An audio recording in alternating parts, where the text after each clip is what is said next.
Hey guys, welcome back to Content is Profit. In today's episode, this is the very first one. We've been talking about Business Creator Club for a while now, and this was the first Q&A session, open Q&A session that we did with incredible members of the group. So we had Surya and we had Dana that have been very, very active in the community, and they were able to join us.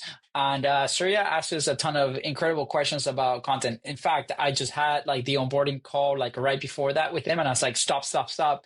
Bring those questions in to the session so then we can record it and put it out there for other people. So he wants to know if the model, number one, of interviews and podcasting is actually profitable because he sees it all over the place and kind of what the advantage is. So Fonzie comes in and he goes and does a very deep dive of like, who should we invite into the show? How do we frame the conversation? And then we share a 3-step system for you to kind of monetize from the very first one. And then we also talk about different frameworks because Dana is not doing podcasting. He's doing something else. So we go over different frameworks that can help move the needle forward. So super fun conversation with the people in the community. If you're not there yet, we're looking for our first 50 founding members. So go to businesscreator.club. Come join us. If you have any questions, reach out to me on social media and we can go from there. So enjoy the episode. Any questions? Open board. So I don't know who wants to go first. Okay, cool. So just to provide more context for my question is more about till this point in time, over the last 7 years, I did not actually have to create content because I was selling one-on-one. And now since the family is growing and I want to spend more time with my kids, so I want to actually start selling one-to-many. And the goal with selling one-to-many, there are multiple mediums of selling one-to-many through webinars and stuff, but I also want to leverage content because at the end of the day, it helps me with my advertising costs as well. And with a lot of people going on to doing the interview side, like where people are doing interviews, posting it, is that still a viable option for us to go forth? Especially when you have not published since the last few years. You got cut up in the last second for me. You said before the viable. I said, is interview model still viable to get attention and to accelerate faster and to get more audience reach, especially when everyone in the marketplace is doing? Because when everyone does when everyone in the market does the same thing, it becomes the ordinary and it becomes impossible for you to stand out in the marketplace.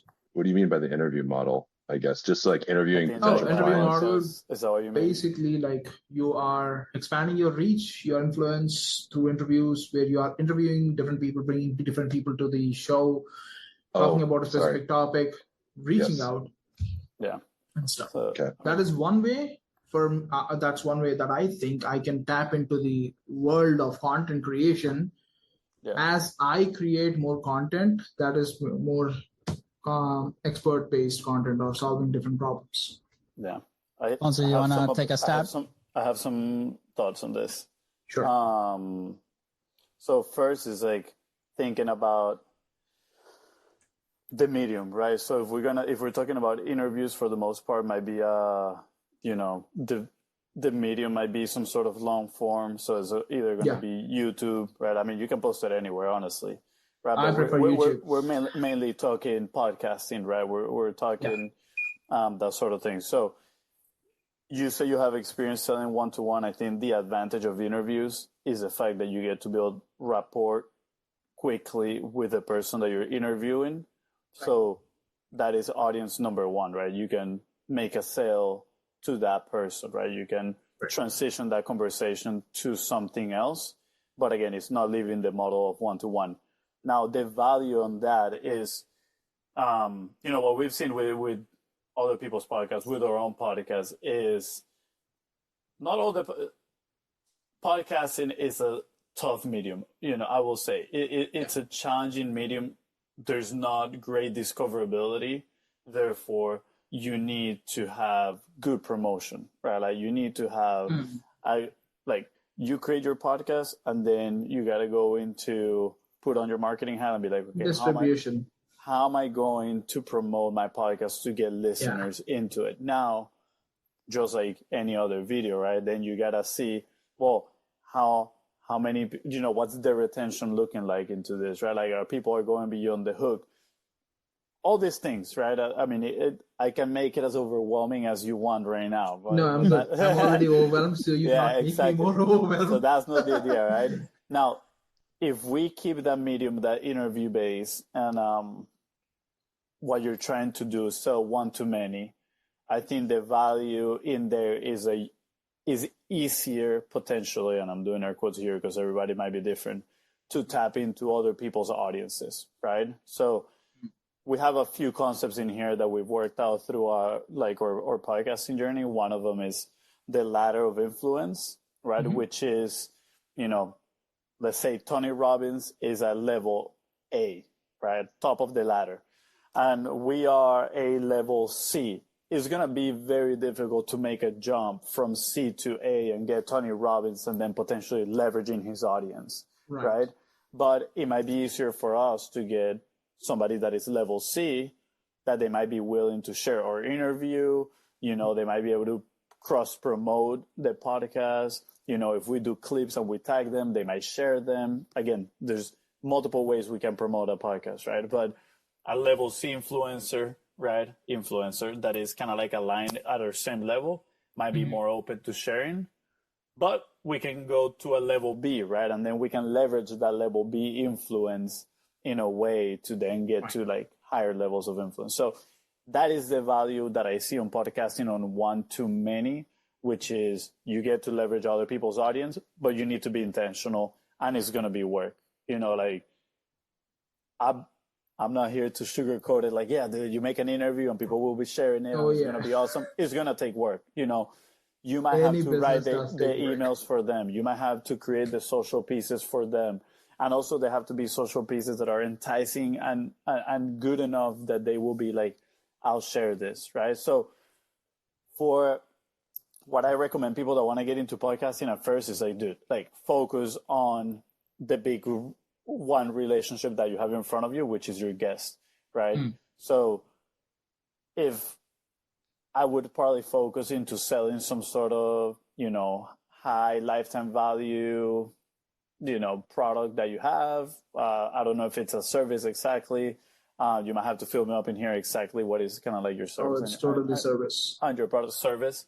So, right, so if you bring somebody as a guest, that transition is really easy if you're talking for them for, let's say 30 minutes to an hour and you're having a good conversation with them, you're building rapport, you can easily make that transition. The way we do it is like at the end of the conversation, we're like, hey, dude, like, Surya, by the way, I don't know if you know exactly what we do, right? But like, this is it. And they're like, oh, wow, that's interesting. Obviously, we're bringing in guests that we, in a way, know they might already have a need for this as well. Right, so you're kind of like doing a little bit of prospecting. If you that is one of my follow-up questions as well. Yeah, exactly. It's an awesome question. It's just like so low pressure, and then that can transition into a conversation. But let us show you the behind the scenes. Let's schedule another call, and then I'll just guide you through the stuff what we do and how we can help, all that stuff, right? So those are like my big thoughts on the one-to-many with the interview model. Now, you can put money behind, that's the other thing, you can put money behind your podcast. And now you're going to get a whole bunch of people. Based on our personal experience, when we put money on podcasts, sure, you can get a lot of downloads, which not necessarily mean you're getting a lot of listens, right? We just were on a mastermind yesterday with the Podmatch group, and the producer, or the ex-producer for Alex Hormozzi's podcast, he's in there, and he was talking that he heard that usually about 40% of downloads actually do not translate into actual listens, right? So it's people that they might be downloading your episode, but never listening to it. So if you put money behind it, just, you're going to have to create a kind of like a baseline on, how many downloads am I getting? How many actual listens am I getting? How many people are, what's my retention? What is my stick rate? From one episode, do they go to the next one? Because that's how they build rapport, right? It's not just on one episode. So again, it's a hard model, the podcasting one. I feel like a lot of people just kind of like sugarcoat it, like podcast is the next big thing, whatever. I think podcast is amazing if you want to build a high level network. Like that is, honestly, that's the one reason I'm like, I love podcasting, is because I get to make the coolest friends. And, now we have a contact list of some incredible people that it would have been very difficult to reach before. And now we have rapport with them, right? And we can reach out to them. So if you want to get into one-to-many with content, sure, you can start organic content as well. My probably go-to thing that I would do right now is start to build your invisible list, right? How some people call it, which is when you post content on Instagram, on Facebook, and I'm sure on other social medias too, Facebook has the data of who watched what percentage of your video, right? True. And then you can retarget those people with more content, right? So that one is going to be a little more proactive in the sense that you will have to maybe run ads to retarget those people. And I wouldn't retarget it just with like a value content. I would like something valuable that demonstrates your competency, right? About like doing the thing. But at the same time, it's like a call to action. Like, hey, if you need help, right? Like I can help you out. Or if you have some sort of resource, comment this, I can send you the resource, right? There's a bunch of strategies for those. But I think that might be the best strategy to start with one-to-many scenario, right? Because it's not too expensive to retarget the people that have already seen you. So now you're getting, those kind of like follow-up touch points. And then it doesn't take that much effort in comparison to like a 1 hour podcast to create a valuable piece of content. So you can get feedback quick. You can get quick feedback by posting those and then running retargeting ads to the people that are watching you already. Makes sense. Yeah. So big thoughts. I know. I've got some follow-up questions around this as well. So one of the follow-up questions that I was thinking about is around the point of retargeting the people. So for you to retarget the audience, first thing you need to have views. You got people to watch the video. So rather than just posting the piece of content and hoping the content gods actually listen, the platform gods actually publish it. Exactly. What are the other distribution platforms that seem to work for you guys to get more eyeballs? Yeah. So hold on, can I chime in before you go into the ads side? Well, I'm just gonna make this distinction real quick, and then you can go ahead. I mean, you gotta think about this. Like, all this is paid somehow, right? Like, we're gonna pay it with our own time, which is the organic reach, right? For the most part, like, I'm gonna spend my time creating content. I'm gonna put it out there, and then I'm gonna wait organically to see what is the response from people. I'm going to get some feedback. I'm going to use that feedback to make my next move. That's just usually how it goes, right? The other side of the coin is money, right? I can pay for my distribution and accelerate that feedback loop by running an ad to content. So you said I can put my content out there and wait for the distribution gods to do this thing, right? You can do that test. See, okay, is my content engaging enough that, people are going to look at it? I recently heard that it's actually, it might be one of the experiments I might want to run here in the Business Creator Club, which is, my Instagram is pretty old. My Instagram is from when I was in college. I have a bunch of friends in there. And the idea was your friends are hurting your reach. Because if your content when you publish it is first being shown to the people that follow you, right? And for the most part, at first, whoever follows you might not have an interest in business or whatever. Correct. They might not be interested, and your friends might be like, oh, okay, whatever. He posted another thing. I'm scrolling. It might be hurting your reach. So the idea that I just heard is start a brand new account. Like, open a brand new account. Don't follow anybody. Literally just start posting your content and let the algorithm reach the people that are interested in that. And eventually, it will build an audience. Again, that takes time, right? I think I still think it's a decent idea. On the flip side, the money side of things, you can create a video and let's say put $10 behind it just for video views, right? Not leads, no nothing, just for video views. You're going to reach X amount of people, and then you're going to get data, right? You're going to get data on who watched 25% of your video, 50% of your video, 100% of your video. And then you can create audiences based off of that too. Like, okay, well, I want an audience based off the people that watch 100% of my video because clearly they're interested. Find me more people like that, right? So that feedback loop is, you're increasing it by paying the platform. So again, you have both models. If you have time and you're willing to put in the effort on that, 100%, why not try the organic way? I always think that's a more than valuable way, but just keep in mind, the people that have 100,000 followers and all the stuff, those are only a very small percentage of all the people that are actually in there. True. So, and then if you want to speed up that feedback loop, why don't put money behind it on the distributions, see what is the answer from people, and then move on to the next step. Sorry, Daniel, that you got it. You're good. I think it's very easy for Franzi and me to kind of go in like heavy in details because we've seen so many models, right? Not only maybe not from us, but from the people that we've helped, and literally every single model can work, right? Like that's the beauty of it. So this is why we harp so much on find your flow, and it's going to depend on like resources. So I drew something here where, is there a reason you're levitating towards the interview side? No, I see a lot of people doing it. So I was like, is this something that I should be focusing on? That's a pure interest-based question. Yeah. That's it. Yeah. So I'm not sticking to an idea. As long as it works, I'm more than happy to test. So my theory that a lot of people go on the podcasting side or content side to the interview side is because it's probably the easier way to get it going, right? Like I don't have to think about my own content. Like I can just go ask somebody about the stuff and it's, and then you can repurpose stuff and you can multi-purpose stuff. Yeah, exactly. And, our business, our agency business was built based on the people that want that, right? Like, right. So here's the interesting part. They're all the same.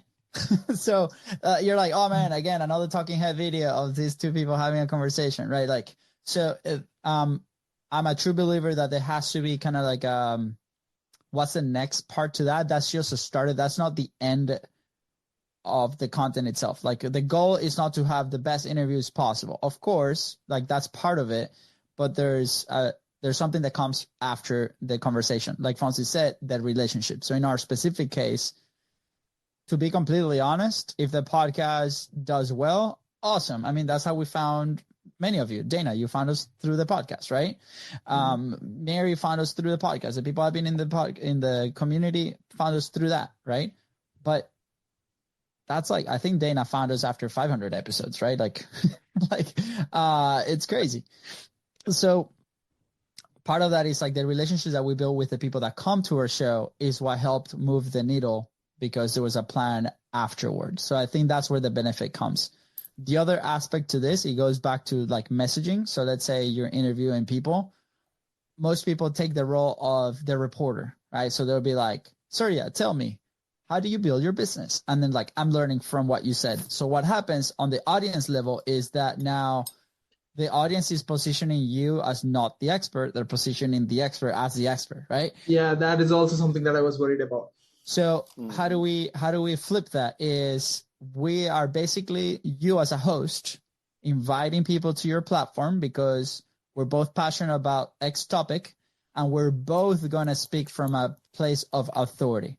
And then I know that you're into newsletters, but this applies if you also collaborate on the writing side. So Surya, you have your points of view over that topic, and you're just having a conversation with this other expert about that topic, right?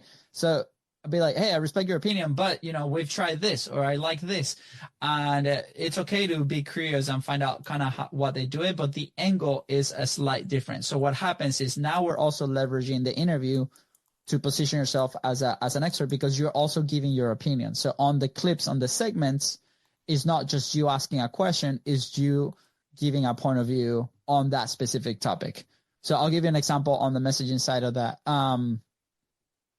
let's say we just had an interview that came out with Kimi that we were like at the Keys at one of her events, and she's talking about how she built an audience, how she was able to fill her event with her method. And mostly she does a lot of PR. She goes to TV shows. Like that's where her people watch the content. So I'm like, well, that's super interesting. What we've seen on our side is X, Y, Z. And, we've tried this. Now it's not me like, oh, that's so cool. How do you do it? It's like, hey, I give my opinion. And then I'll be like, how can we integrate this? And now it becomes more of a collaboration instead of an interview. So then now when the people listen, be like, oh, Surya knows his stuff too. Kimi's awesome. Like she's bringing, a ton of good value, but I also, now they see you as an expert. So that's number one. And then I wrote here, let me see if I can show it here on the iPad. This is you right here, right? And then you have your podcast. Mm-hmm. And then after the podcast, you have the ask. The link of the video that I sent, the YouTube video, that's our vlog. But at the very end, the last 8 minutes, we explain the process that we do for the show, like to drive the opportunity. So obviously on this side, right, you want to sell something. The one-to-many. Right. What's the one-to-many? Is it a workshop? Is it a course? Is it, what is it? Right. So we got to decide on that. Do you have that decided? Yeah. Workshop. A workshop. Awesome. Perfect. So now you have an opportunity to make an ask to that person that comes to the show. Right. And this is like, we have to do it with two hands because there's a lot of people like, oh yeah, just create a podcast so you can sell to your guest. It's not what I'm saying here. Is your guest is also your number one audience member because they're listening to you while you have the conversation. So if you have the conversation from a place of authority, they're going to be like, man, Surya knows his stuff, right? About the topic that we're talking about. So they ask what happens. And on the video, I share like the three questions, but it's basically a kind of like, what can we do for you? Like, this was awesome. Do you know 3 other people that might be a good fit for the show? And then, by the way, I don't know if this is for you, but we do X. Will you be interested in a behind the scenes type deal? Or I would love to collaborate with you at some point, right? Some degree. About 80% of the conversations, if you do it, they'll say yes to that because they spend a bunch of time with you already, right? They build the rapport. So that they can become a referral source, they can become an opportunity, potentially a customer, right? But we're not just to sell them, right? Right. You can, you can exchange, like I said, workshop. So now that person that you ask, they themselves, this is where I see like the interview is the starting point. They themselves can have access to your audience. So be like, okay, who's going to benefit from Surya's workshop? Who's going to benefit from your workshop, Surya? In this case, people who are not using AI and creating offers manually. In this case, I have created an AI tool to create offers.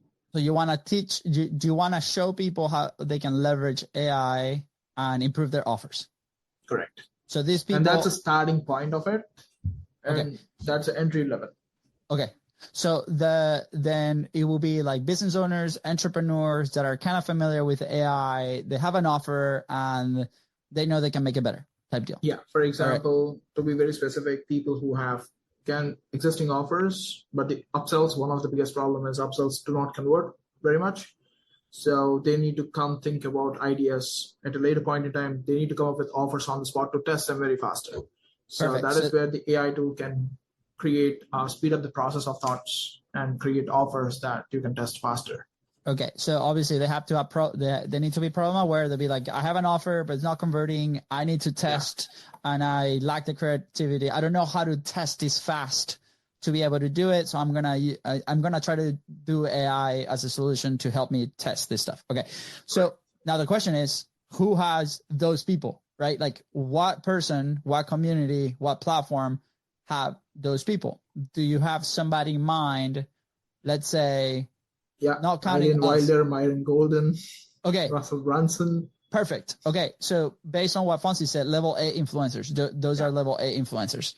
Totally okay. When we launch Content is Profit, we're like, we're gonna get Russell. Russell has not come to the show mainly because we haven't asked, but it's like the level A, right? Correct. But we also started bringing level C's, level B's that might have smaller communities. So Eileen Wilder might have a customer, and I'm not saying don't go ask her. Maybe go ask her. Yeah. Right. There's going to be moments where you can leverage, let's say they're launching a book, they're launching a program. Hey, and Eileen, I have a podcast. Your show is a way to add value to Eileen in that case, because she's going to promote it there. And then you have access to that conversation. But let's say she has Susie, and Susie built a community of maybe 100 people, entrepreneurs with your plan. Now Susie is your guest because Susie has access to 100 people. Now that's a starting point from like one to many. So after the conversation, hey, Susie, this was amazing. By the way, I've checked, you have this incredible community. I've seen some of the posts, I've seen some of the testimonials. It's incredible. You're offering a bunch of incredible results to these people. By the way, I've collaborated with other people and I found similar to your audience. And I found that this is a problem that they experience. I would love to collaborate with you. I don't know if this is for you, but I would love to collaborate. Is it okay if we maybe schedule a 20-minute conversation tomorrow to kind of go over what we build that can help them and solve the problem that they're experiencing right now in your community? I promise you, Susie will be like, she's going to think about it and she's going to be like, at least she's going to give a chance to that call. And then that call, that's when you make the movement to, or the offer to her, be like, hey, can we host a workshop together? And now you're not selling her. You'll be like, hey, Susie is going to bring you on and she's going to be like, hey, here's Surya. He's going to help us do that. And then be like, hey, we normally charge X amount for these workshops per person. I'm okay. And then you start idealizing like what would be like a good option for you guys to collaborate. Hey, maybe we sell it to the audience. Maybe you do like an initial session for free, and then you're able to sell to those 100 people. Now, but you have Susie's backing because you had that whole rapport. So that's where, like, inside of that's why I asked you, like, who's your client? But then this framework is here. So fastest path to cash, that's the question that we started answering. And it's like, okay, well, if you have content, right? And then there's an audience that watches your content. Let's say it's not Susie. How can we get to this the fastest? Well, if we need a high volume for our funnel to do that, that's all the questions that you asked earlier. Can we run ads? Can we do this thing? But to do that, it might take some time. So be like, okay, do I have the time to experiment and try this stuff? Or if I need to do it tomorrow, what's the fastest path? Is a conversation with the decision maker. And that's what we just talked about, right? So you create content, you have audience, ads. Well, for ads, where do they need to go? They need to go to probably a landing page, right? An offer or a thing, right? So do you have that? Do you have the funnel? Do you have the landing page? Do you have the copy? Has that been optimized? To me, that sounds like a lot of work if you don't have it ready, right? Or to test it out. Like that will probably take, it's not wrong. People do it, but it might take a little bit more time versus you create the content. You have an audience, which is one person, which is your guest. You ask for collaboration, and then you have the opportunity for the workshop. So, nice. Does that clarify a little bit? Kind of like the levels. They all work. It's we need to figure out which one might be the best, and maybe to test it out. Be like, you don't need to record once a week. Maybe you launch the show. Happy to help you with that. That's going to be a resource that's going to be in the group. We can hop on a one-on-one. Super simple to launch the show, and you can record, be like, okay, I have these 30 prospects, and you do a sprint. If you need speed, you do a sprint where you interview every single person in the next 2 weeks. And you tell them, hey guys, we're pre-recording. The show is going to actually launch in a month. Please launch it. Don't be that guy that doesn't launch the show, right? We're happy to support you there as well. Yeah. And they're going to come on. And you're still going to be able to do 30 asks in 2 weeks. Guess what? You're going to get a ton of feedback that you're like, oh, Surya, that's something that I need. That's something that my audience needs. That's something maybe my community needs, right? Or they're going to tell you, we're not really looking for that. But the speed of conversation, and they don't have to be 1 hour shows. We can get into the logistics of the show. It could be like a 10-minute show that the premise is one question about AI, right? And then that's it. And then you can stack them. Worst case scenario, you have content. Yeah. And then you start the distribution, right? So anyways, again, easy for us to go to overwhelm zone. I'm going to stop right there, but. Right. You really helped me with thought process. You really reminded me of a thought that I had. When I wanted to create content, when I had no leverage, I wanted to reach out to people saying that, hey, most people ask you to jump on an interview, which in your busy schedule is not going to work. So here is the question. Could you record a quick 2-minute video, send it to me, and I'll upload it as a short form reel. And if you feel like this is something that you can actually do, I can send out multiple questions. You can record all of them, and I can put it on my platform. And that becomes something that as a content engine has for you to get more reach as well. That's the thought I had. I never executed on. Yeah, I mean, I think it's an interesting thought. I would I think I would challenge that idea. And again, it's all a test. Yes. And I would encourage 100% go do it and see what happens. My only challenge there is the fact that you're not having that conversation with that person. You're not building enough rapport.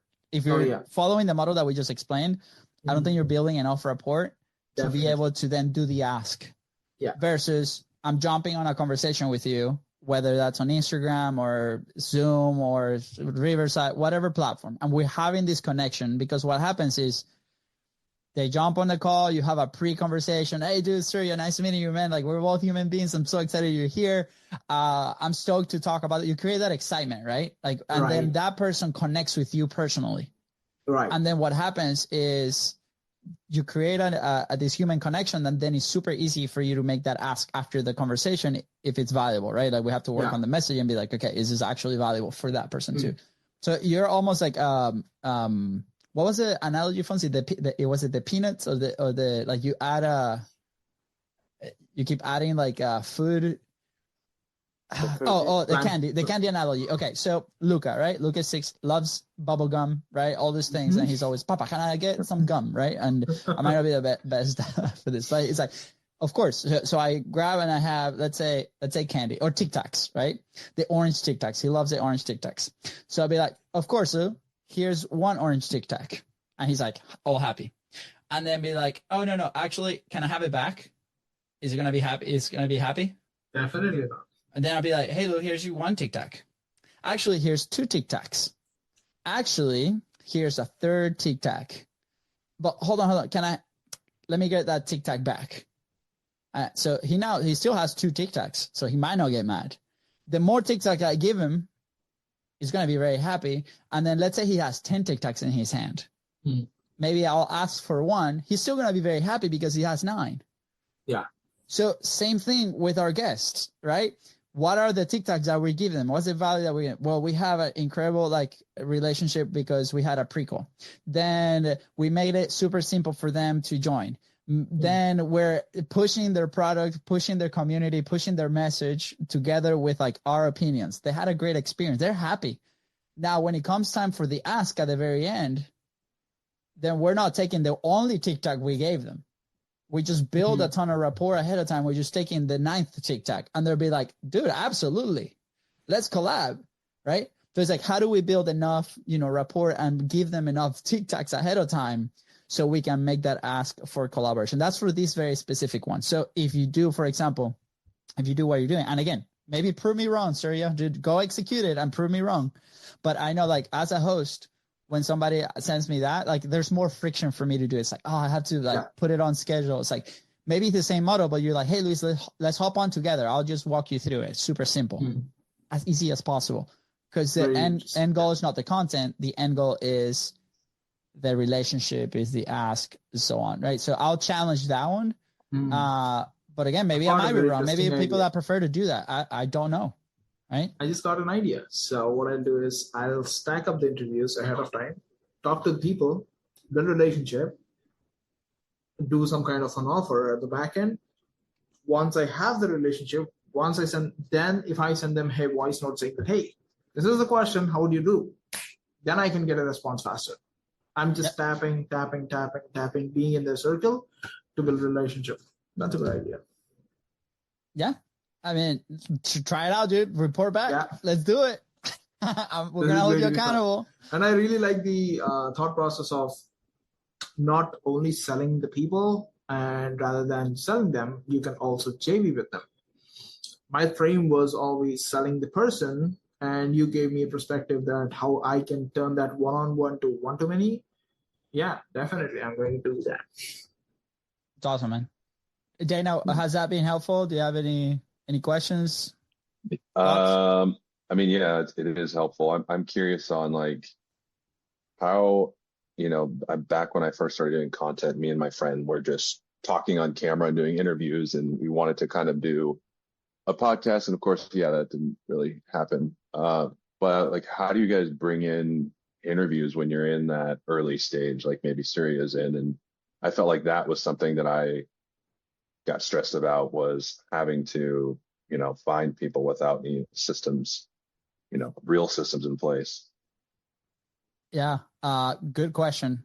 Do you want me to go, Fonzie, or do you have anything? I mean, my 2 cents on that would be, first is you're gonna have to get comfortable with people saying no, thank you. Because we're gonna have to ask. Obviously, a lot of people that we might want to have on the show. Going back to the ladder of influence, right? It's like, okay, if I ask Russell Brunson, like, I might not even get an answer, right? He might just look at it, whatever his assistant, be like, hey, no, thank you. But then if I have somebody that might be, in more equal terms, business-wise with where we're at, but if we want to ask him to be on the show, that person probably will be more open to be on the show with us. Now, what we did was leverage those relationships that we were creating to get more people on the show. So again, and full transparency, we were lucky to at some moments, right? Like we got Chris Doe on the show, and how we got him was we were actually at a live event for, I forgot the name of them, but it's kind of like a business that doesn't exist anymore. But they were doing a live event, and he was a keynote speaker. And we on the chat, we were like, "Hey, dude, Chris, we got a podcast. You want to be in there?" And he was reading the questions, and he's like, "Yeah, sure. Send me a message, right?" Yeah. So that's what my brother talks about. Had the hashtag table face. So some of them we got lucky, right? We got Todd Brown. He's a huge marketer. I was reading his book, and I posted some stories, making reference to the book, that I read it, that I liked it, and he answered, and I took that opportunity to invite him to the show. Again, those are level A influencers that maybe we got a little bit lucky. It was a good combination of, the moment and us taking the initiative of asking them. But here is the gold, which is when you have somebody on your show, at the end of the shows, those 3 questions that my brother was talking about, one of them is like, hey, now that you experience the show and the type of people that we want to talk to, what we're talking about, do you know anyone that would love to be a guest on this show? And I'm telling you, if they had a good time, if they, you build rapport with them, they're going to be like, absolutely, dude, I'll introduce you to anybody that you want. Some people might be like, oh yeah, I already have like 3 people in my mind. Like, let me introduce you to them, right? And then it's more of a little bit of a follow-up task more than anything, right? Yeah. Like, hey, dude, you told me you were going to introduce me to these 3 people. Is it okay? We usually tell them, so it's low friction for them. We tell them that, hey, they're like, awesome. What are their names? Like, is it okay if we reach out to them and we just throw you under the bus, kind of like jokingly? We're like, hey, dude, like, Dana sent me to your profile, right? Like, Dana said you would be a great guest on my show. We're already being recommended by somebody. So that's a easier yes for people, right? And that is a great way to reach to, higher level influence in that ladder influence. So honestly, as soon as you get like a few yeses, it is way easier to get more, because then, their rapport does the job. And you just got to ask these people, like, all right, who else can I bring? And they usually ask, like, all right, what type of people are you looking for? And then you got your description. Hey, look, I'm looking for, a business owner that has done at least multiple 6 figures in revenue in the last year. Their main focus is newsletters, or, they've tried newsletters. Maybe they failed. They've done successful campaigns in newsletter. You tell them the description that you need, and they're going to be like, you know what? I got the right person for you. I know somebody. Awesome. Write down the name right there. Ask them, hey, is it okay if I reach out to them?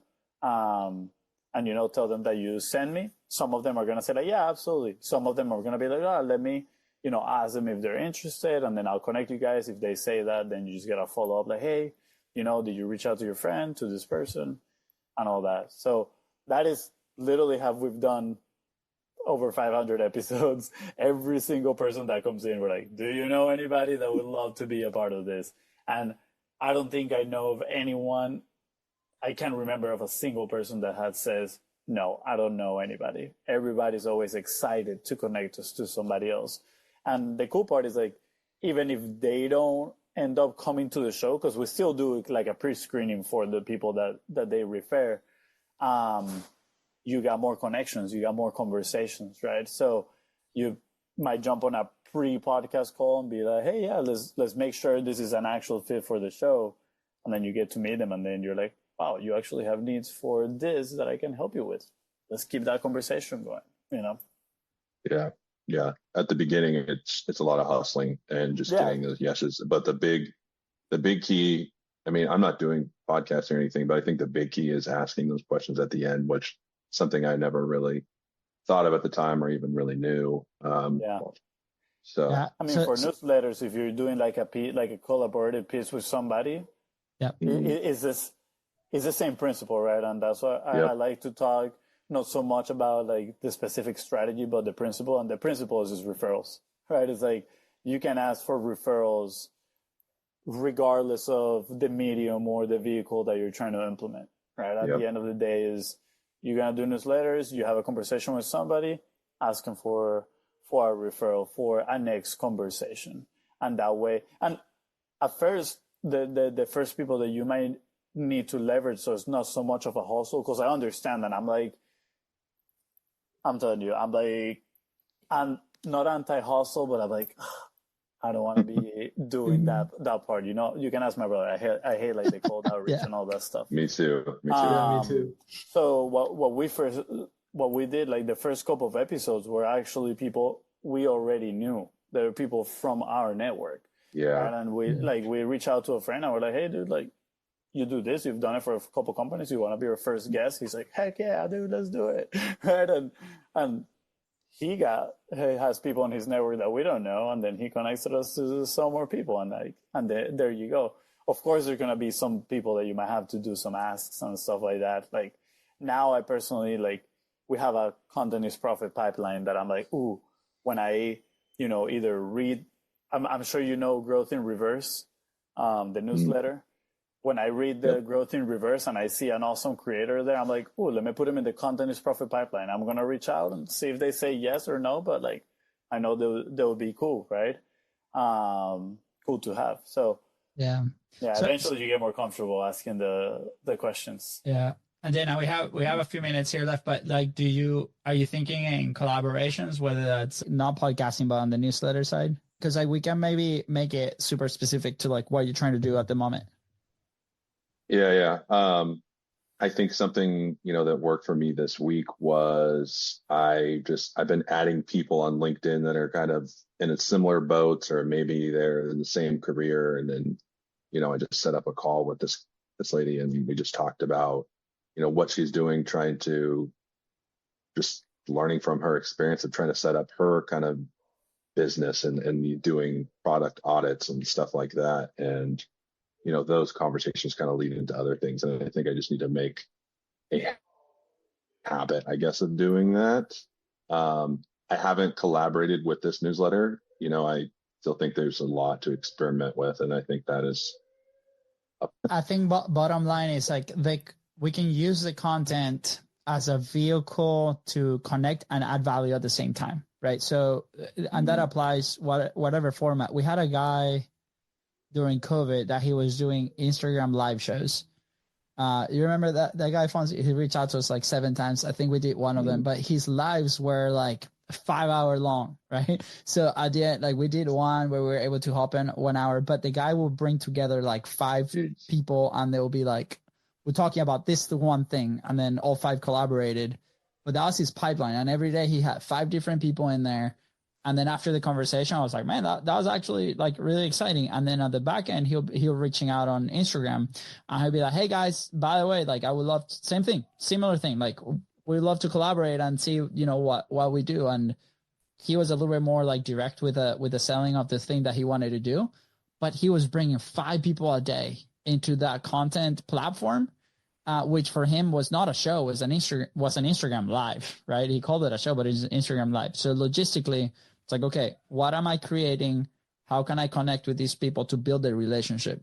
You can skip that with like the direct follow up and see what they need. But if the objective is also create content, I think that's a viable thing. And here I'll have the screen here where we have the questions. And it doesn't have to be a 1 hour podcast or whatever, but this is what we do after the cameras is like, okay, hey, like Fonzie said, right? Like this has been so awesome. You now have the lay of the land with the show. Who else can we bring? And we kind of put the names in here, and we used to use Flowchat to do this. Right now it's very manual through the email. Again, simplify, right? But Flowchat, we can reach out and control the outreach there.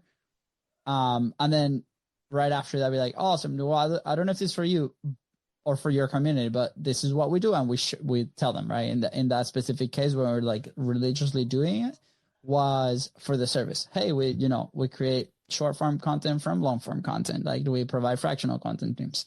Is that something that you're interested in? We can show you the behind the scenes. So here's where you plug in your product, right? And so I don't know what you're selling right now, but it'll be like, I don't know what you do, but I can, we build these things and we do these audits or whatever, like whatever the step is.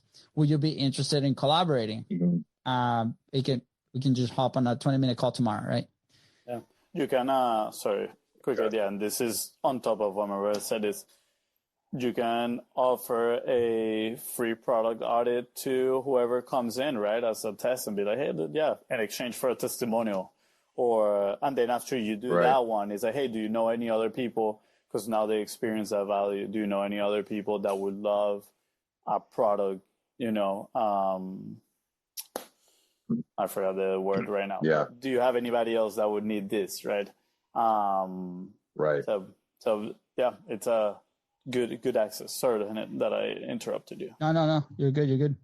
I think we're on time, but Dana, do you have a last question or comment and again, you can always follow up with us. Yeah, I know I will. I think, I don't have any pertaining to this. I signed up for the next, I don't know how many Q&As, so I'll be here and every Thursday. I'll make sure that I bring, I'll write down some questions and have some more, just targeted questions and figure out a better thing for my internet here. Oh, you're good, man. Thank you. All right, take care, man. Fonzie, you too. Take care, guys.